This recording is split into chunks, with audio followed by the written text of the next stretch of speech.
আপনি জমিনে পাপ করেছেন, আপনি জমিনে বিভিন্ন ধরনের পাপ করেছেন, মদ খাচ্ছেন, দাড়ি খাচ্ছেন, চুরি চামারি, মানুষকে ধোঁকা লাগিয়ে দিচ্ছেন। এই জমিন আপনার জন্য আর কিয়ামতের দিন সাক্ষী দেবে, আপনার বিপক্ষে দাঁড়িয়ে যাবে। এই জমিন আপনার বিপক্ষে দাঁড়িয়ে কথা বলবে। আল্লাহ তাআলা কাল কিয়ামতের দিন প্রত্যেকটা জিনিসকে আল্লাহ তাআলা ক্ষমতা দিয়ে দেবেন, তাকে বলার শক্তি দিয়ে দেবেন। আপনার হাত, আপনি তো কাল কিয়ামতের দিন আপনি সেদিন আপনি ঝুট বলবেন, মিথ্যা কথা বলবেন, না আমি আল্লাহ তাআলা আমি এই কাজ করিনি, তখন আপনার কি হবে? আপনার মুখে আল্লাহ তাআলা মোহর লাগিয়ে দিবে। তখন আপনার ফাতানাল্লাহু আলা কুলুবিহিম ওয়া সামঈহিম, আল্লাহ তাআলা আপনার মুখে মোহর লাগিয়ে দিবে এবং আপনার এই হাত, যে হাত দ্বারা দিয়ে আপনি গুনাহ কাজ করেছেন, এই পায়ে হেঁটে যে আপনি গুনাহের দিকে এগিয়ে গিয়েছেন, যে আপনার হাত কোন মানুষকে আঘাত দিয়েছে, আপনার মুখ কোন মানুষকে গালি দিয়েছে, আপনার অঙ্গ প্রত্যঙ্গ কাল কিয়ামতের দিন আল্লাহ তাআলা তাকে ক্ষমতা দিয়ে দিবেন এবং আপনার বিপক্ষে সাক্ষী দিবেন। তখন আপনি কি করবেন? তখন কোনো বাঁচার পথ নাই, কাল কিয়ামতের দিন কোনো বাঁচার পথ নাই। আজ এই যুগে আপনি কারোর সাথে অন্যায় করে রেখেছেন, কারোর টাকা হাতে রেখেছেন, কারোর জমিনকে আপনি নিজের আয়ত্তে করে রেখেছেন, যদি আপনি কাউকে গালি দিয়ে রেখেছেন, কাউকে মেরে রেখেছেন, তাহলে আজকেই এই দুনিয়া থেকে যাওয়ার পূর্বে আপনি তার কাছে ক্ষমা চেয়ে নেন, তার কাছে মাফ চেয়ে নেন। কেন এটা হচ্ছে হুকুকুল ইবাদ, এবং হুকুকুল ইবাদ আল্লাহ নাহমাদুহু ওয়া নাস্তাঈনুহু ওয়া নাস্তাগফিরুহু ওয়া নাউযু বিল্লাহি মিন শুরুরি আনফুসিনা ওয়া মিন সাইয়্যাতি আ'মালিনা। মান ইয়াহদিহিল্লাহু ফালা মুযিল্লা লাহু ওয়া মান ইউদ্লিল ফালা হাদিয়া লাহু ওয়া আশহাদু আন লা ইলাহা ইল্লাল্লাহু ওয়াহদাহু লা শারীকা লাহু ওয়া আশহাদু আন্না মুহাম্মাদান আবদুহু ওয়া রাসূলুহু। আউযু বিল্লাহি মিনাশ শাইতানির রাজীম। ইয়া আইয়ুহাল্লাযীনা আমানুত্তাকুল্লাহা হাক্কা তুকাতিহি ওয়া লা তামুতুন্না ইল্লা ওয়া আনতুম মুসলিমুন।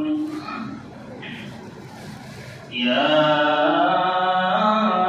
আইয়ুহান নাসু ইত্তাকু রাব্বাকুমুল্লাযী খালাকাকুম মিন নাফসিন ওয়াহিদা ওয়া খালাকা মিনহা যাওজাহা ওয়া বাথা মিনহুমা রিজালান কাসীরান ওয়া নিসাআ।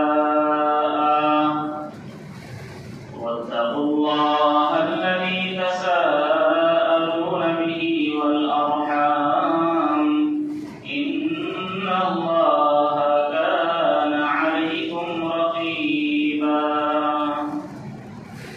ইয়া আইয়ুহাল্লাযীনা আমানু ইত্তাকুল্লাহা ওয়া কুলু কওলান সাদীদা يصلح لكم أعمالكم ويغفر لكم ذنوبكم ومن يطع الله ورسوله فقد فاز فوزا عظيما. أما بعد فإن خير الحديث كتاب الله وخير الهدي هدي محمد صلى الله عليه وسلم وشر الأمور محدثاتها وكل محدثة بدعة وكل بدعة ضلالة وكل ضلالة في النار. أعوذ بالله السميع العليم من الشيطان الشيطان الرجيم ولو ترى إذ الظالمون في غمرات الموت والملائكة باسطوا أيديهم أخرجوا أنفسكم اليوم تجزون عذاب الهون بما كنتم تقولون على الله غير الحق وكنتم عن آياته تستكبرون.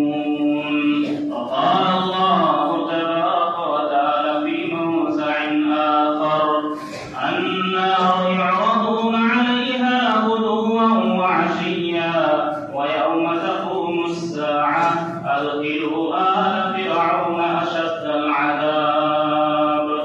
وقال النبي صلى الله عليه وسلم إن أحدكم عرض عليه مقعده بالغداة والعشي فيقال هذا مقعدك حتى يبعثك الله إليه يوم القيامة. وقال النبي صلى الله عليه وسلم يتبع الميت ثلاثة أهله وماله وعمله ويرجع اثنان يرجع أهله وماله ويبقى عمله. সম্মানিত উপস্থিতি, সমস্ত প্রশংসা সেই মহান আল্লাহ রাব্বুল আলামিনের জন্য, যিনি আমাদেরকে আশরাফুল মাখলুকাত করে উত্তম উৎকৃষ্ট করে দুনিয়ার বুকে আমাদেরকে পাঠিয়েছেন। যিনার প্রশংসা যতই করা যাক শেষ করা যাবে না। তিনার দয়ায় মায়ায় তিনার লালন পালনে আজ আমরা পৃথিবীর বুকে আমরা বেঁচে আছি। তাই আমাদের উচিত হবে যে আমরা সর্বদা সবসময় আল্লাহ তাআলা আমাদেরকে খাওয়াচ্ছে, পড়াচ্ছে, আল্লাহ তাআলা আমাদেরকে চলাফেরার শক্তি দিয়েছে, আল্লাহ তাআলা আমাদেরকে এই শ্বাস যে আমরা নিচ্ছি, এই শ্বাস বন্ধ হয়ে গেলে আমরা শেষ, এই দুনিয়া ছেড়ে আমাদেরকে যেতে হবে। একজন ব্যক্তি তার হাড়ের অপারেশন হয় এবং হাড় অপারেশন করতে গিয়ে বড় মাপের মানুষ অপারেশন করতে গিয়ে তাকে অক্সিজেন লাগাতে হয়। অক্সিজেন লাগিয়ে যখন শেষে বিল আসে তখন তার বিল হচ্ছে 10 লক্ষ টাকা। তখন সেই বিলের কাগজটি হাতে নিয়ে তিনি করণদান করতে লাগলেন। তখন ডাক্তার সাহেব বললেন যে আপনি কেন করণদান করছেন? যদি আপনি চান তাহলে ডিসকাউন্ট করে দেওয়া হবে।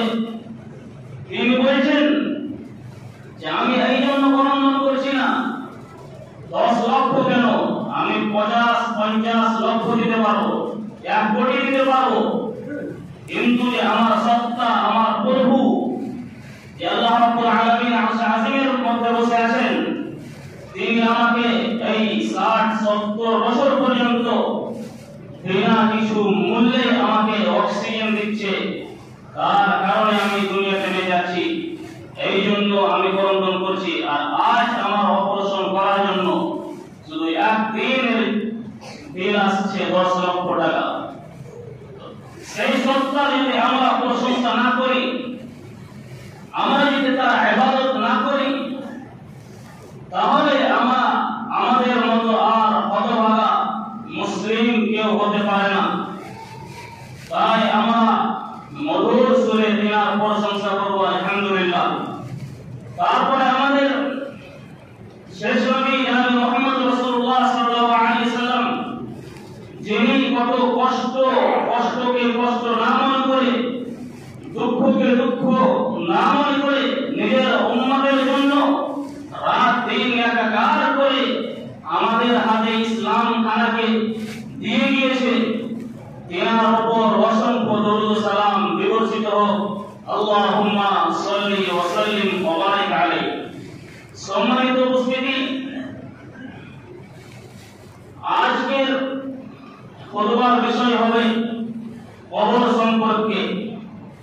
যে কবর আখিরাতের সর্বপ্রথম হচ্ছে স্তর। তার পূর্বে আমি বলি যে আমরা দুনিয়াতে বসবাস করছি, আমরা দেখতে পাচ্ছি রোজ ঘটনা ঘটছে, আমাদেরকে ওই ঘটনা থেকেও শিক্ষা নিতে বলেছে। যে দিনে যে ঘটনা ঘটবে ওই ঘটনা থেকেও যদি মানুষ শিক্ষা নেয় তাহলে সে সিধা রাস্তায় চলে আসবে। আমরা কয়েকদিন যাবত ধরে আমরা শুনছি প্রত্যেকদিন অ্যাক্সিডেন্ট হচ্ছে এবং আমাদের গ্রামে কয়েকদিনের মধ্যে অ্যাক্সিডেন্ট হয়ে মারা গেল। তবু আমরা একটু ভাবার চিন্তা করছি না যে হতে পারে আমারও বাড়ি চলে আসতে পারে।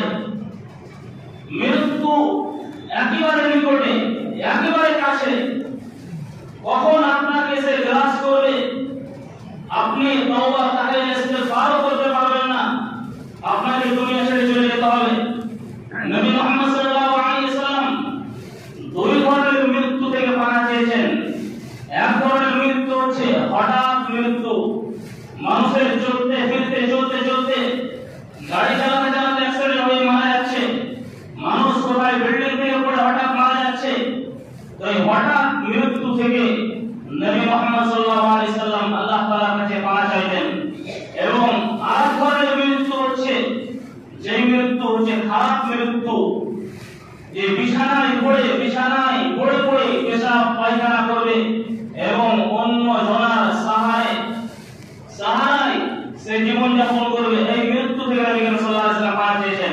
প্রত্যেক ফরজ নামাজের পরে নবী সাল্লাল্লাহু আলাইহি ওয়াসাল্লাম এই দোয়াটি পড়তেন, আল্লাহুম্মা ইন্নী আউযু বিকা মিনাল বুখল, হে আল্লাহ তাআলা তোমার কাছে আমি বখিলি থেকে পানা চাচ্ছি, ওয়া আউযু বিকা মিনাল জুবন, তোমার কাছ থেকে আমি বুজদিলি হইতে পানা চাচ্ছি, ওয়া আউযু বিকা মিন আন উরাদা ইলা আরদালিল উমর, তোমার কাছ থেকে আমি পানা চাচ্ছি খারাপ মৃত্যু হইতে, ওয়া আউযু বিকা মিন ফিতনাতিদ দুনিয়া ওয়া আযাবিল কবর, আমি তোমার কাছে পানা চাচ্ছি দুনিয়ার ফিতনা হইতে এবং আযাবে কবরের ফিতনা হইতে। প্রত্যেক নামাজের পরে এই দোয়াটি নবী সাল্লাল্লাহু আলাইহি ওয়াসাল্লাম পড়তেন। তো আমাদেরকে শিখতে হবে এবং পড়তে হবে। সম্মানিত উপস্থিতি, কবর শুনতেই যারা মুমিন, প্রকৃত মুমিন, যে কবরে কি অবস্থা হবে, কি শাস্তি হবে, এই কবর শুনতেই মুমিনের পশম খাড়া হয়ে যায়। তার পূর্বে প্রত্যেকটা মানুষের আমরা জানি যে 4টি স্তর হয়। সর্বপ্রথম স্তর হচ্ছে মায়ের পেট। মায়ের পেটে আত্মা বন্ধ থাকে, আত্মা জীবিত থাকে, ওটা হচ্ছে প্রথম স্তর। এবং 3টি অন্ধকার ছাড়া কিছুই থাকে না। দ্বিতীয় স্তর হচ্ছে দুনিয়া। মায়ের পেট থেকে মানুষ দুনিয়াতে আসে এবং সেখানে আত্মার বিকাশ ঘটে, আত্মা বাড়ে, মানুষ আস্তে আস্তে বড় হয়। এই দুনিয়াতে মানুষ ভালো কর্ম করে এবং খারাপ কর্ম করে। যদি ভালো কর্ম করে তাহলে তার ফলাফল ভালো হবে, যদি সে খারাপ কর্ম করে, খারাপ আমল করে তাহলে তার বিপক্ষে দাঁড়াবে এবং সে মরার পরে শাস্তি ভোগ করতে হবে। এবং এই দ্বিতীয় স্তর প্রথম স্তরের চাইতে বেশি উসারা হয়, বেশি বড় হয়, বেশি লম্বা সময় হয়। তৃতীয় স্তর হচ্ছে আলামে বারজাখ অর্থাৎ কবর। এবং আজকের খুতবার টপিক হবে কবর সম্পর্কে। চতুর্থ স্তর হচ্ছে যেটা লাস্ট ঠিকানা জান্নাত এবং জাহান্নাম। এই 4টা স্তর প্রত্যেকটা মানুষের জন্য রয়েছে। প্রত্যেকটা মানুষ এই 4টা স্তর পার করবে। সম্মানিত উপস্থিতি, মরার পরে মানুষের প্রথম স্তর হচ্ছে কবর। তাকে কবরে যেতে হবে। আমাদের আত্মীয় স্বজন মরার পরে আমাকে কবরে রেখে আসবে এবং কবরে রেখে এসে তারা বাড়ি ফিরে চলে আসবে। যদি আপনার নেক সন্তান হয়, যদি আপনি দুনিয়ার বুকে নেক সন্তান ছেড়ে যান, তাহলে আপনার কবর জিয়ারত করতে যাবে। কিন্তু যদি আপনি আপনার সন্তানের লালন পালন না করে, তাকে দ্বীনি শিক্ষা না দিয়ে যদি দুনিয়া ছেড়ে চলে যান, তাহলে আপনাকে মাটি দিয়ে এসে আস্তে না আস্তে বাড়িতে ঝামেলা শুরু হয়ে যাবে জমি জায়গা নিয়ে। তাহলে এখানে আমাদের শিক্ষা রয়েছে যে আমরা দুনিয়ার বুকে নেক সন্তান, সালেহ সন্তান আমরা ছেড়ে যাব। সম্মানিত উপস্থিতি, এই কবর সম্পর্কে হযরতে উসমান রাদিয়াল্লাহু তাআলা আনহু গোলাম আলী রাদিয়াল্লাহু তাআলা আনহু তিনি বর্ণনা করেছেন যে উসমান আলী রাদিয়াল্লাহু তাআলা আনহু যখন কবরের পাশ দিয়ে যেতেন বা দাঁড়াতেন তখন করন্দন করতেন, এত করন্দন করতেন যে আপনার দাড়ি ভিজে যেত। তখন তিনাকে জিজ্ঞাসা করা হতো যে আপনার সামনে জান্নাত এবং জাহান্নামের বর্ণনা করা হয়, জান্নাত এবং জাহান্নামের আলোচনা করা হয়, আপনি এত করন্দন করেন না যেমন করন্দন করছে এই কবরকে দেখে। তখন তিনি বললেন যে আমি রাসূল সাল্লাল্লাহু আলাইহি সাল্লামকে শুনেছি। তিনি বলেছেন যে ইন্নাল কবর আউয়ালু মানাজিল আখিরাতি ফা ইন্না মিনহু ফামা বা'দাহু ইসাহু ওয়া ইল্লা মিনহু ফামা বা'দাহু আসাদু মিনহু। নবী করিম সাল্লাল্লাহু আলাইহি সাল্লাম বলেছেন যে আখিরাতের স্তরের মধ্যে সর্বপ্রথম স্তর হচ্ছে কবর। এই কবরে যে নাজাত পেয়ে যাবে, যে বেঁচে যাবে, যে প্রশ্নের উত্তর সম্মুখীন হয়ে প্রশ্নের সঠিকভাবে সে উত্তর দিয়ে দিবে, সে নাজাত পেয়ে যাবে। এবং এই পরেকার স্তর রয়েছে, কিয়ামত রয়েছে এবং পুরসিরাত রয়েছে এবং জান্নাত জাহান্নামের হিসাব কিতাব রয়েছে, সেইগুলো আসান হয়ে যাবে, সহজ সরল হয়ে যাবে। কিন্তু কোন ব্যক্তি যদি কবরে নাজাত না পায়, কবরে যদি ফেঁসে যায়, তাহলে পরেকার যেগুলো স্তর রয়েছে আস্তে আস্তে সেই স্তরগুলো কঠিন হয়ে যাবে তার জন্য। এই জন্য আমি কবরকে দেখে এত করন্দন করছি। যদি আমি কবরে নাজাত পেয়ে যাই, তো আমার একটা ভরসা যে পরেকার যেগুলো স্তর রয়েছে সেইগুলো থেকে আমি নাজাত পেয়ে যাব। কিন্তু আজ আমরা হতভাগা মুসলমান, আমরা জানাজাতে যাই, আমরা জানাজাতে গিয়ে সেখানে আমরা মজাক করি, হাসি এবং সেখানে আমাদের অন্তর বলে না আমাদের কবরের পাশেই বাড়ি, কারণ আমরা কবরকে দেখে আমাকে একদিন এখানে একাই শুয়ে থাকতে হবে, এই অন্ধকার কবরে একাই শুয়ে থাকতে হবে। কিন্তু আমরা একটুকু চিন্তা ভাবনা করি না। আমাদের তো হওয়া দরকার ছিল যে কবর দেখতে যেন আমাদের অন্তরটা বলে যায় এবং যে আমরা পূর্বে পাপগুলো করেছি সেই পাপগুলো থেকে আমরা আল্লাহ তাআলার কাছে তওবা ইস্তিগফার করে আমরা আল্লাহর পথে, আল্লাহর দিনে আমরা ফিরে আসি। কিন্তু না, আমরা মাটি দিয়ে চলে আসি, আবার যেকার সেই। নবী করিম সাল্লাল্লাহু আলাইহি সাল্লাম হযরত বারা রাদিয়াল্লাহু তাআলা আনহু বর্ণিত তিনি বলেছেন যে আমি এক জানাজাতে নবী করিম সাল্লাল্লাহু আলাইহি সাল্লামের সাথে ছিলাম। নবী করিম সাল্লাল্লাহু আলাইহি সাল্লাম একটি কবরের পাশে বসে এত করন্দন করতেন, এত করন্দন করেছিলেন যে আপনার চোখের পানি দাড়ি দিয়ে পড়ে জমিন পর্যন্ত ভিজে গিয়েছিল। তখন নবী করিম সাল্লাল্লাহু আলাইহি সাল্লাম বলেছিলেন যে ইয়া ইখওয়ানি লিমিথলি হাযা ফাআইতু, আমার ভাইরা তোমরা ওই দিনের জন্য তোমরা তৈরি করে নাও, তোমরা ওই দিনের জন্য তৈরি করে নাও। কেন? যদি তোমরা ওখানে নাজাত না পাও তাহলে কঠিন ভয়াবহতা হবে। কবরের আযাব খুবই কঠিন, কবরের আযাব খুবই কঠিন। এই কবরের আযাব মানুষ শুনতে পায় না, জিন শুনতে পায় না। মানুষের কাছ থেকে, জিনের কাছ থেকে আল্লাহ তাআলা ছুপিয়ে রেখেছে, লুকায়িত রেখেছে। যদি মানুষ শুনে নিত তাহলে মানুষ হতে পারে দাফন করা ছেড়ে দিত, আমাদের আত্মীয় স্বজনকে দাফন করা ছেড়ে দিত। তাহলে তোমরা ওই দিনের জন্য তোমরা তৈরি করো, তাহলে আমরা এখান যে নবী করিম সাল্লাল্লাহু আলাইহি সাল্লাম কবরের কাছে দাঁড়িয়ে এত করন্দন করেছিলেন, এত করন্দন করেছিলেন, করন্দন করতে করতে আপনার দাড়ি ভিজে গিয়ে জমিন পর্যন্ত ভিজে গিয়েছিল। তাহলে আমরা এখান থেকে ইবাদত হাসিল করব। আমাদের এটা চিন্তা ভাবনা করা দরকার যে কবর কত ভয়াবহতা হতে পারে। যদি কবরে আমরা ফেসে যাই তাহলে আমাদের কি হতে পারে। আমরা বলি যে যা হবে দেখা যাবে, মরার পরে যে হবে দেখা যাবে, যাদের সাথে হবে অন্যজনের সাথে হবে, আমার সাথে সেই হবে। এত সহজ নয়, মুখে বলে দিচ্ছি, কিন্তু মরার পরে আপনার কি হবে, আপনার সাথে কেউ যাবে না।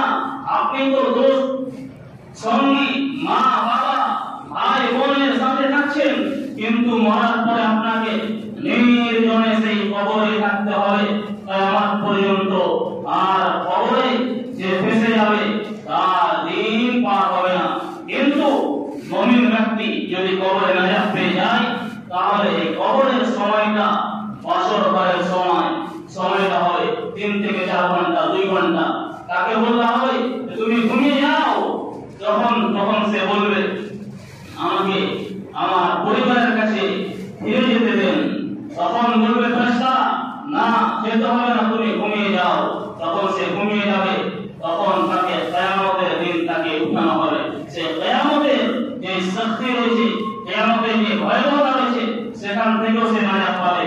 সম্মানিত উপস্থিতি, তাহলে আমরা কবরের জন্য, আমরা সেই দিনের জন্য কি তৈরি করব, আমরা কি আমল করব যে আমরা বাঁচতে পারবো। আমাদেরকে বাঁচানোর জন্য আমাদেরকে সর্বপ্রথম যে মুসলিমের উপরে ফরজ করা হয়েছে 5 ওয়াক্ত সালাত।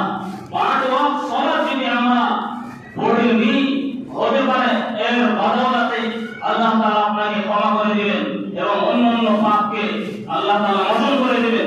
কিন্তু আজ আমরা এই নামাজের দিকে এত পিছিয়ে আছি যে আমাদের মনে হচ্ছে যেটা মুসলিম এলাকা নাই, মুসলিমরা বসবাস করে না, এখানে হিন্দু মনে হয় বসবাস করেছে। আমরা তো মসজিদ বানিয়ে দিচ্ছি, এত রংচঙা মসজিদ, এবং মসজিদে লোকই থাকবে না।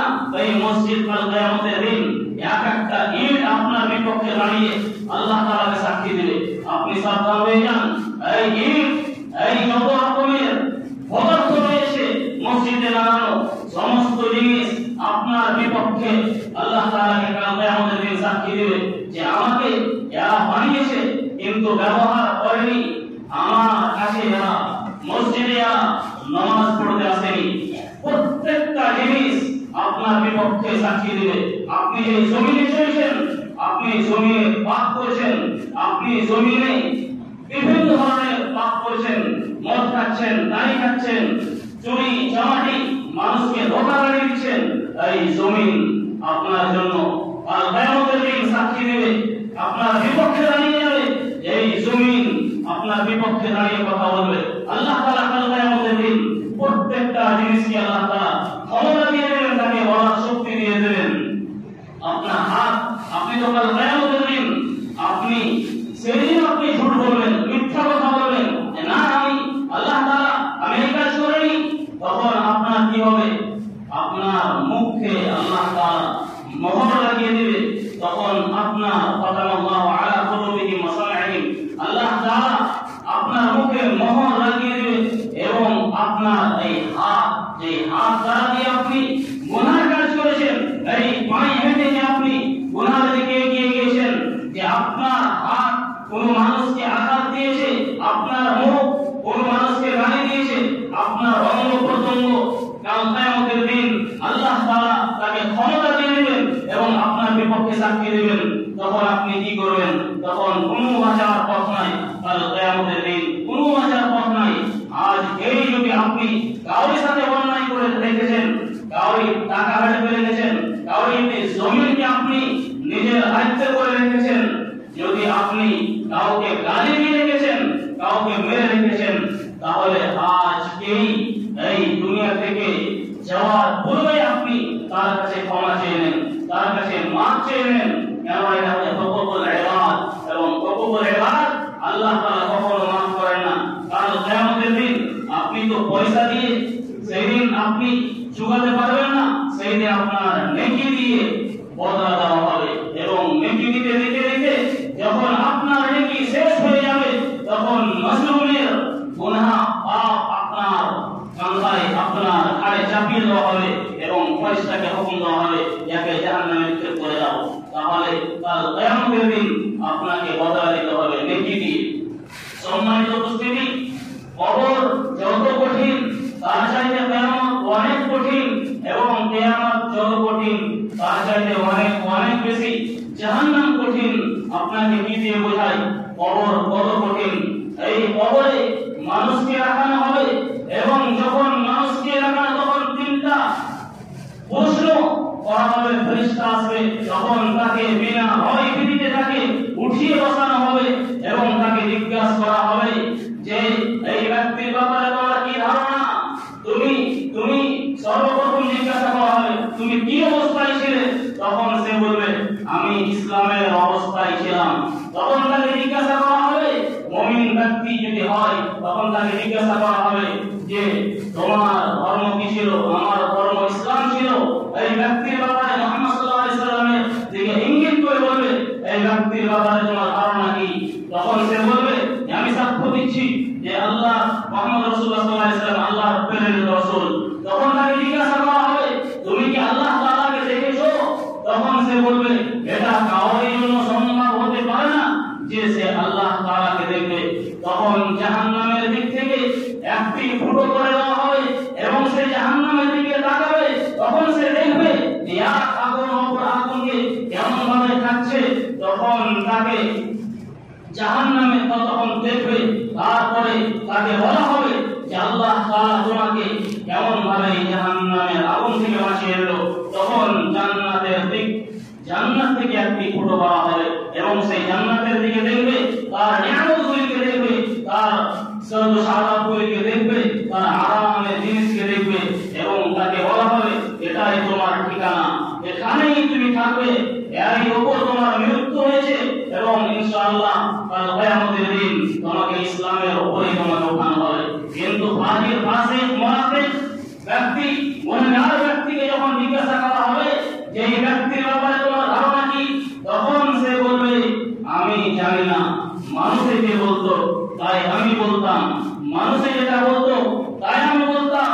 তখন ফেরেশতারা বলবে তুমি নিজে জানোনিও এবং তুমি কোরআনও পড়োনি, কোরআন থেকেও জানার চেষ্টা করোনি। তখন তাকে জান্নাতের দিকে একটি ফুটো করা হবে এবং জান্নাতের ফুটো করা হবে এবং জান্নাতের দিকে সে তাকাবে, তার আরামের জিনিসকে, তার নিয়ামতগুলিকে তাকাবে এবং ফেরেশতা বলবে দেখো তুমি কত দুর্ভাগ্য, এই জান্নাতের নিয়ামত থেকে তোমাকে আল্লাহ তাআলা বঞ্চিত করে দিয়েছে।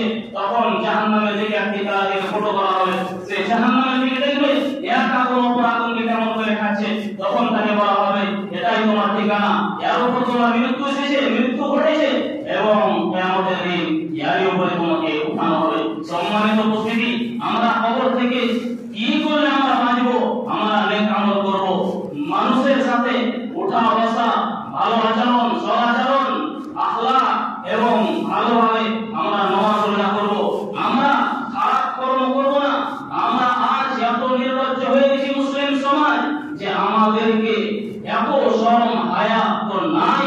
আমরা মসজিদের সামনেও আজ আমরা লটারি বিক্রি করছি, শোনা যাচ্ছে এসে নামাজও পড়ছে এবং নামাজ পড়ে এসে লটারিও কাটছে। আপনার হায়া বোধ, শরম, লজ্জা আপনার কিছুই নেই মনে হয়? আপনি পশু ছাগল গরু হয়ে গেছেন। আপনার মধ্যে কোনো বিদ্যা নাই যে একটা মসজিদের সামনে আমি কি করে লটারি কাটি? এই লটারি কাটলে কোরআনের মধ্যে তাকে বলা হয়েছে যে শয়তানের এগুলো হচ্ছে কর্ম। আল্লাহ তাআলা বলেন ইয়া আইয়ুহাল্লাযীনা আমানু ইন্নামাল খামরু ওয়াল মাইসিরু ওয়াল আনসাব ওয়াল আজলামু রিজসুম মিন আমালি শাইতান ফাজতানিবুহু লাআল্লাকুম তুফলিহুন। হে ইমানদারগণ, তোমরা জুয়া, মদ এবং মূর্তি পূজা এবং ভাগ্য নির্ধারণ থেকে তোমরা বাঁচো। কেন? এটা হচ্ছে শয়তানের কাজ, এগুলো হচ্ছে শয়তানের কর্ম, যাতে করে তোমরা ভালো হয়ে যাও, কামিয়াব হয়ে যাও। তাহলে আমরা শয়তানের নির্লজ্জ খারাপ কর্মকে আমরা নিজে অ্যাকসেপ্ট করি তো করি। আমরা মসজিদের সামনে কি করে আমরা লটারি বিক্রি করি? আমরা কি মুসলমান নয়? আমরা কি মুসলিম নয়? নিজেকে আপনি তো মুসলিম দাবি করেন, আপনি মুসলিম দাবি করেন না, থেকে আপনি হিন্দু দাবি করেন, আপনি খ্রিস্টান দাবি করেন। কেননা পূর্বে আপনি ইতিহাস উঠিয়ে দেখলেন, মুনাফিকরা তারা নামাজ পড়তো কিন্তু মুসলমানের বিরুদ্ধে তারা খারাপ ধারণা রাখতো, তারা আল্লাহ রাসূল সাল্লাল্লাহু আলাইহি সাল্লামের উপরে খারাপ ধারণা রাখতো, তারা নামাজও পড়তো, রোজা করতো, আবার তারা চুগলি করেও করতো। সম্মানিত উপস্থিতি, কবরের আযাব সম্পর্কে নবী সাল্লাল্লাহু আলাইহি সাল্লাম বলেছেন যে কবরে মানুষের সাথে যখন মানুষকে দাফন করা হয় তার সাথে তিনটা জিনিস যায়, এবং তিনটা জিনিস যায় তার মধ্যে দুইটা জিনিস ফিরে চলে আসে, তার সাথে একটা জিনিস বাকি আছে। নবী সাল্লাল্লাহু আলাইহি সাল্লাম বলেন ইয়াতবাউ মাইয়াতা সালাসাতুন আহলুহু ওয়া মালুহু ওয়া আমালুহু, মাইয়াতের পিছনে পিছনে তিনটা জিনিস যায়, তার পরিবার, তার আমল এবং তার আহলুহু ওয়া মালুহু, এবং তার মাল যায়, তার আমল যায় এবং তার পরিবার আত্মীয় স্বজন যায়। ওয়ায়ারজিউ ইসলামি ওয়া ইয়াবকা, এবং দুইটা জিনিস ফিরে আসে এবং একটা জিনিস বাকি থেকে যায়। ইয়ারজিউ আহলুহু ওয়া মালুহু, মাল এবং পরিবার ফিরে চলে আসে, ওয়া ইয়াবকা আমালুহু, এবং আমল বাকি থেকে যায়। আপনি খারাপ আমল করলেও সেটা বাকি থাকবে, ভালো কর্ম ভালো আমল করলেও বাকি থাকবে। আমলের আপনি কি আমল করেছেন সেই আমলের প্রেক্ষাপটে আপনার সাথে কবরে ব্যবহার করা হবে। যেই ফেরেশতা কানে শুনে না, চোখে দেখে না, সেই ফেরেশতা এত জোরে আঘাত করবে, সে তো কানেও শুনে না, সে কত কষ্ট পাচ্ছে, কত জোরে চিল্লাচ্ছে, সে চোখেও দেখে না। তাহলে এই ফেরেশতা দ্বারা আপনাকে আমাকে যদি আমি যদি কবরে ফেসে যাই, তাহলে হাতুড়িরা আঘাত করা হবে, এত জোরে সে চিল্লাবে, এত জোরে মারে করে চিল্লাবে, যত পশু প্রাণী পদার্থ জড় পদার্থ রয়েছে, যত পূর্ব পশ্চিম দিকে রয়েছে, সমস্ত জীব পশু পক্ষী শুনতে পাবে, শুধু মানুষ এবং জিন শুনতে পাবে না। তাহলে যদি মানুষ এবং জিন শুনতে পাতো তাহলে মানুষ দাফন করা ছেড়ে দিত, তাহলে এত জোরে মারা হবে। সেই হাতুড় যদি মারা হবে, সেই হাতুড় যদি কোনো পাহাড়ের উপরে রেখে দেওয়া হয় তাহলে পাহাড় চূর্ণ বিচূর্ণ হয়ে যাবে। কিন্তু আমরা বিশ্বাস করি না যে আমাদেরকে মরতে হবে, কবরে যেতে হবে, কবরে শাস্তি রয়েছে, কিয়ামতের ভয়াবহতা রয়েছে, জান্নাত জাহান্নাম রয়েছে। যদি আমাদের বিশ্বাসই থাকতো তাহলে আজ আমরা এই মসজিদের পাশে আমরা লটারি বিক্রি করতাম না। যদি আমাদের বিশ্বাসই থাকতো তাহলে আমরা আজ এই 5 ওয়াক্ত সালাত ছেড়ে দিয়ে আমরা নিজের মন মতন জীবন যাপন করতাম না। যদি আমাদের বিশ্বাসই থাকতো তাহলে আমরা এই কবরস্থানের উপর দিয়ে হেঁটে গিয়ে আমরা নাশার অবস্থায় আমরা যেতাম না, আমরা সেখানে হাসি মজাক করতাম না। যদি আমাদের বিশ্বাসই থাকতো তাহলে আমরা আজ এই ফরজে কিফায়া নিয়ে আমরা মারামারি করতাম না, আমরা মৌলভী সাহেবের বিরুদ্ধে আমরা বিচার বসাতাম না যে মৌলভী সাহেব কেন জানাজা যাবে না, আপনার জানাজা পড়লে দিয়ে আপনি কি পরিত্রাণ পেয়ে যাবেন, কখনো না। যদি আমাদের বিশ্বাসই থাকতো তাহলে আজ আমরা মানুষ হয়ে যেতাম, মানুষের মতন মানুষ হয়ে আমরা দুনিয়াতে জীবন যাপন করতাম। যদি আমাদের বিশ্বাসই থাকতো তাহলে আজ আমরা কারোর বিরুদ্ধে সমালোচনা না করে আমরা নিজের লাইফকে আমরা সেটেল করতাম। যদি আজ আমাদের বিশ্বাসই থাকতো তাহলে আজ আমরা দোকানে ঘাটে রাস্তায় আমরা চুগলখড়ি করতাম না। এই চুগলখড়ির কারণে কবরে আযাব দেওয়া হয়, এবং যে পেশাব থেকে বাঁচে না তাকে আযাব দেওয়া হয়। এই দুই ধরনের ব্যক্তি কবরে আযাব হয়। কিন্তু আজ আমরা অনেক মুসলমান যে আমরা পেশাব করে পানি হই না, তাহলে আমাদের কি হতে পারে কাল কিয়ামতে এবং কবরে? সম্মানিত উপস্থিতি, কবর অনেক ভয়াবহতা এবং আখিরাতের সর্বপ্রথম স্তর হচ্ছে কবর। যদি আমরা কবরে যদি নাজাত পেয়ে যাই তাহলে পরবর্তীকার যত স্তর রয়েছে সেইগুলো থেকে আমরা বেশ বাঁচতে পারবো। নচেত যদি আমরা কবরে ফেসে যাই, যদি আমাদের কবরে আমরা প্রশ্নের উত্তর যদি আমরা না দিতে পারি, তাহলে পরবর্তীকার যত স্তর রয়েছে সেগুলো কঠিন হয়ে যাবে। সম্মানিত উপস্থিতি, আল্লাহ তাআলার কাছে দোয়া করব, হে রব্বুল আলামিন, তুমি আমাদেরকে এই কবরের আযাব হইতে আমাদেরকে পরিত্রাণ দিও। হে রব্বুল আলামিন, যারা আমাদের মধ্যে থেকে আমাদের দুনিয়া থেকে আমাদের পাশ থেকে থেকে আমাদের আত্মীয় স্বজন দুনিয়া ছেড়ে চলে গেছে, আল্লাহ তাআলা তুমি তাদের কবরের আযাবকে হালকা করে দাও। যদি কবরে যদি শাস্তি হয়, হে রব্বুল আলামিন তুমি আমাদেরকে বোঝার শক্তি দাও। আমরা অবুঝ, আমরা জাহেল, আমরা এত জাহেল হয়ে গেছি, আমরা বুঝাও করতে পারি না। আল্লাহ তুমি আমাদেরকে বোঝার শক্তি দান দিও। আমিন। বারাকাল্লাহু লানা ওয়া লাকুম ফিল কুরআনিল মাজিদ ওয়া নাফা'নি বিল আয়াতি ওয়া যিকরিল হামিদ। ইন্নাহু তাআলা জাওয়াদুন কারীমুন মালিকুন মুররুহ।